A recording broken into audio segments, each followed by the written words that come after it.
Hi, my name is John Sheridan. I'm an artist and activist, and I live in Oakland, California. I'm creating this video today, June 29th, because we are in the middle of an ongoing medical and social emergency. The COVID-19 pandemic has struck the United States, and its spread is increasing daily. There were over 45,000 new cases reported 2 days ago, a new record.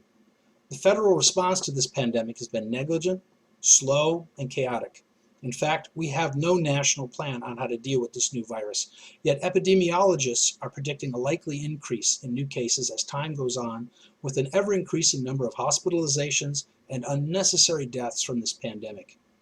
Other nations have reported great and even spectacular success in stopping the spread of the virus in their countries, often without shutting down their economies. These countries have done this by implementing universal COVID-19 testing and social tracing to find everyone possible who has contracted the virus and support them in a brief 14-day quarantine. The people they have lived, worked, and come in close personal contact with are also tested, and anyone testing positive is also then fully supported in a 2-week quarantine.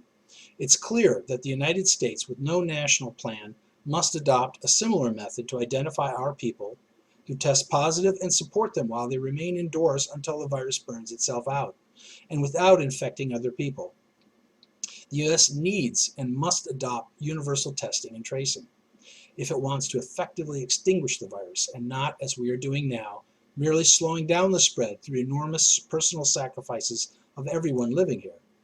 The Nobel Prize-winning economist Paul Romer and other public health officials, such as Harvard's Ashish Jha, have been urging universal COVID testing and tracing for all of our people every 2 weeks, and our frontline workers tested every day or two as the only way we can get a grip on the infection rate and literally bring it down to as close to zero as humanly possible.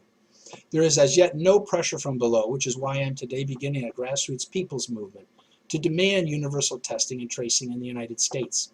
We have less than 5% of the world's population, but we have almost 30% of all the COVID-19 cases.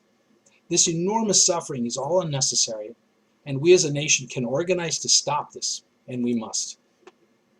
This is the first of daily videos I will be creating and posting to social media to raise our awareness of the absolute need for universal testing and tracing in the United States.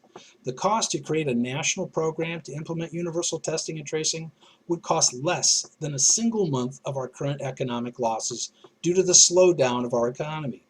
It would certainly cost vastly less than the trillions of dollars spent on stimulus packages that have benefited mostly the wealthiest people in this country and not the most vulnerable. Universal testing would allow us to know who is infectious and would help them to keep themselves from infecting others. It might take several months, but as a country, we would finally be able to, as much as possible, rid ourselves of this out-of-control contagion. It would allow us to get back to work because we would have a sense that the people we meet would have been tested. As things are, we have no idea who may be infectious and who isn't.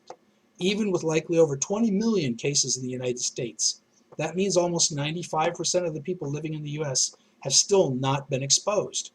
We were slowing the spread, but it has increased again, and everyone in the country is still at risk of becoming exposed to this pathogen. We do not need to be exposed. We don't have to, but only if we act and act boldly to demand and implement universal COVID testing. We have the resources, and we as a people must demand our leaders create a national plan, test everyone in the land, and to help those infected to recover and not infect others. If we do this, we can, in relatively little time, largely rid ourselves of this scourge. But not if we do not act. If we do nothing, the virus will probably slowly work its way through the vast majority of our population. Again, this is unnecessary and cruel. We can do better.